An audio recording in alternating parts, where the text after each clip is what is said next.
Hello everyone, welcome you all at my YouTube channel the nursing academy. Myself Purnima. आज हम बात करने वाले हैं उड़ीसा स्टाफ सिलेक्शन कमीशन की तरफ से रिलीज हुई रिक्रूटमेंट नोटिफिकेशन के बारे में। यहाँ पर नोटिफिकेशन रिलीज किया गया है Orissa staff selection commission OSSC Bhubaneswar की तरफ से 31 दिसंबर 2022 को एडवर्टाइजमेंट नंबर इतने के अंतर्गत, जिसमें यहाँ पर अलग अलग पोस्ट के लिए वैकेंसीज रिलीज किए गए हैं, जिसमें आपको ऑनलाइन अप्लाई करना है।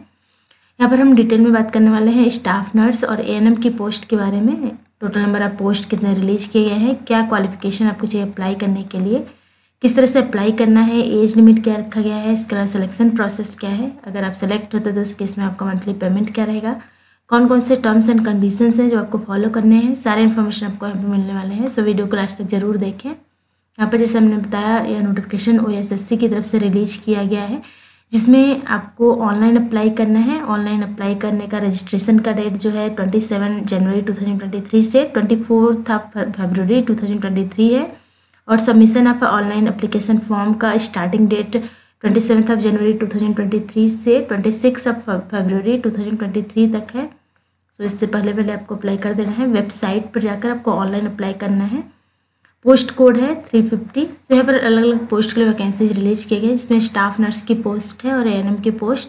तो स्टाफ नर्स के लिए टोटल नंबर ऑफ पोस्ट की बात करें तो टोटल 80 पोस्ट है लेवल 8 के अंतर्गत, जिसमें आप पेमेंट रहेगा 29,200 से 92,300 रहेगा। और ANM की जो पोस्ट रिलीज किए गए, इसमें total number of post 8 release किए गए हैं। ग्रुप C के अंतर्गत लेवल 5 के अंतर्गत पेमेंट आपका रहेगा, पेमेट्रिक्स लेवल 5 के अंतर्गत रहेगा 21,700 से 69,100 आपका पर मंथ रहेगा पेमेंट। भी आप ऑनलाइन अप्लाई करने जा रहे हैं तो आपके पास वैलिड ईमेल आईडी और कॉन्टैक्ट नंबर होना चाहिए, जो कि एक्टिव होना चाहिए रिक्रूटमेंट प्रोसेस जब तक चल रहा है उस टाइम तक। तो आपको ऑफिशियल OSSC की वेबसाइट पर जाना है, वहाँ से आपको ऑनलाइन अप्लाई करना है। यहाँ पर कोई भी एप्लीकेशन फ़ी नहीं रखा गया है, एग्जामिनेशन फ़ी कोई भी नहीं है। और यह जो वैकेंसी रिलीज़ की गई है फीमेल कैंडिडेट के लिए है और रेगुलर बेसिस पर यह वैकेंसी रिलीज़ की जा रही है।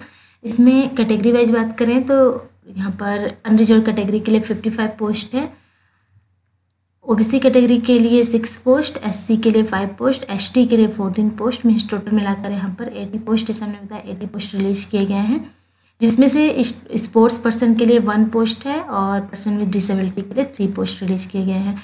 फीमेल के लिए वैकेंसी रिलीज किए गए हैं यहाँ पर स्टाफ नर्स और ANM की।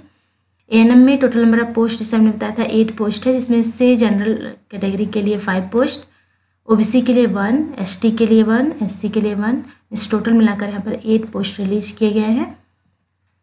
एलिजिबिलिटी क्या चाहिए आपको अप्लाई करने के लिए? तो सबसे पहले तो आपको उड़िया लैंग्वेज पता होनी चाहिए, आप रीड कर पाए, राइट कर पाए, लिख कर पाए उड़िया लैंग्वेज फ्रिक्वेंटली, सर्टिफिकेट हो आपके पास। एजुकेशनल क्वालिफिकेशन की बात करें तो स्टाफ नर्स की पोस्ट के लिए अगर आपने GNM किया है 12th के बाद, आपका GNM है INC अप्रूव्ड इंस्टीट्यूशन से, या फिर आपके पास BSc नर्सिंग है, GNM और BSc नर्सिंग दोनों ही कैंडिडेट अप्लाई कर सकते हैं। कि आपके पास रजिस्ट्रेशन होना चाहिए नर्सिंग काउंसिल ऑफ उड़ीसा की तरफ से, तो आप अप्लाई कर सकते हैं। इसके अलावा ANM की पोस्ट के लिए अगर आपका 12th के बाद ANM कोर्स आपने किया है किसी भी अप्रूव्ड इंडियन नर्सिंग काउंसिल से, अप्रूव्ड इंस्टीट्यूशन से, और आपके पास नर्सिंग बोर्ड ऑफ उड़ीसा से रजिस्ट्रेशन है, तो आप अप्लाई कर सकते हैं। एज लिमिट यहाँ पर 21 to 38 ईयर्स तक के कैंडिडेट अप्लाई कर सकते हैं।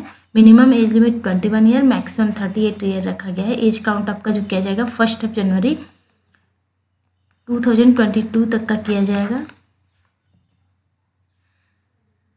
पैटर्न ऑफ एग्जामिनेशन की बात करते हैं तो यहाँ पर एक रिटन एग्जाम आपका लिया जाएगा, मेन रिटन एग्जाम रहेगा, और सेकंड जो रहेगा सर्टिफिकेट वेरिफिकेशन रहेगा।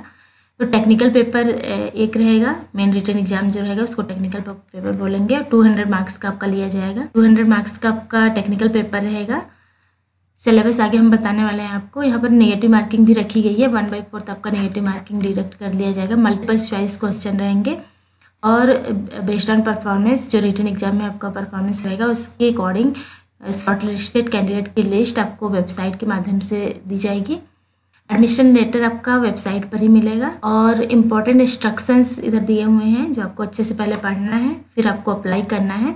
इस तरह से अप्लाई करना है तो उसके लिए आपके पास वैलिड ईमेल आईडी और कॉन्टैक्ट नंबर होना चाहिए। अप्लाई ऑनलाइन बटन पर आपको क्लिक करना है।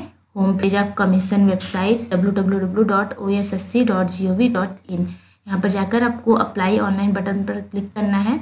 उसके बाद अगर आप फर्स्ट टाइम यूज कर रहे हैं, फर्स्ट टाइम रजिस्टर करना है आपको, तो न्यू यूजर बटन पर आपको क्लिक करके अपना रजिस्ट्रेशन करना रहेगा। इसके बाद न्यू यूजर अगर आप हैं तो न्यू यूजर पर, या फिर रजिस्ट्रेशन हो चुका है आपका तो रजिस्टर्ड यूजर पर क्लिक करके आप ऑनलाइन अप्लाई कर सकते हैं।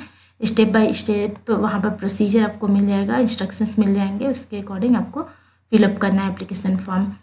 तो जब भी आप ऑनलाइन अप्लाई करने हैं उसके पहले आपके पास ये डॉक्यूमेंट होने चाहिए, जिसमें आपके पास रिसेंट पासपोर्ट साइज फोटोग्राफ होना चाहिए, जेपीजी या जेपीईजी फॉर्मेट में स्कैन किया हुआ, जिसकी साइज 20 KB से 100 KB के बीच होना चाहिए।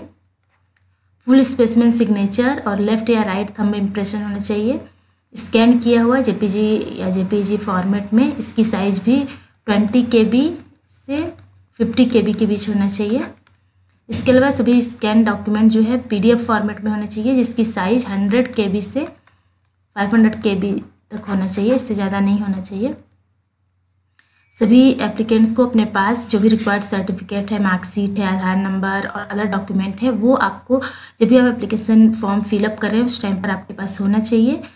डॉक्यूमेंट कौन कौन से आपको सर्टिफिकेट वेरिफिकेशन के टाइम पर सबमिट करने होंगे, तो उसमें downloaded copy of biodata cum attestation form duly filled, downloaded copy of admission letter for document verification, इसके अलावा copy of online application form legibly signed by the candidate at appropriate place, HSC certificate and mark sheet or equivalent certificate in support of date of birth issued by concerned board or council, +2 या equivalent pass certificate and mark sheet, GNM, NM या BSc nursing diploma आपने जो भी किया है उसका certificate आपके पास होना चाहिए। Registration certificate from nursing board of Orissa का सर्टिफिकेट, इसके अलावा certificate either of passing HSC examination with Oriya language का सर्टिफिकेट आपके पास होना चाहिए। डिस्चार्ज सर्टिफिकेट अगर आप एक्स सर्विसमैन रह चुके हैं उसका आइडेंटिटी कार्ड आपके पास होना चाहिए। Document indicating the date of joining, date of discharge, period of service, ये सारा इंडिकेट होना चाहिए उसमें। NOC होना चाहिए अगर आप गवर्नमेंट सर्विस में वर्क कर रहे हैं तो, वर्किंग है तो। सिलेबस की बात करते हैं रिटन एग्जामिनेशन के लिए, तो आपका जो स्टाफ नर्स की पेपर आप देंगे उसमें टेक्निकल पेपर में आपका एनाटॉमी फिजियोलॉजी से क्वेश्चन रहेंगे, fundamental of nursing, first aid, environmental hygiene, child health nursing, midwifery and gynaecological nursing, nursing administration and ward management, communication skill, English, computer education से question रहेंगे। ये सिलेबस है आपका जो रिटन एग्जाम में आपका इसी से क्वेश्चन आएंगे। इसके बाद आपका डॉक्यूमेंट वेरिफिकेशन होगा, उसके बेस पर आपको सेलेक्ट किया जाएगा। सो जो भी इंटरेस्टेड कैंडिडेट है वो अप्लाई कर सकते। वेबसाइट का लिंक आपको डिस्क्रिप्शन बॉक्स में मिल जाएगा। अदर क्वेरी के लिए आप टेलीग्राम चैनल ज्वाइन कर सकते हैं। वीडियो अच्छा लगा तो लाइक करिए, शेयर करिए और सब्सक्राइब करिए इस चैनल को। इसके अलावा बेल आइकन प्रेस कीजिए ताकि आने वाले वीडियोज़ के नोटिफिकेशन आपको मिलते रहें। Thank you.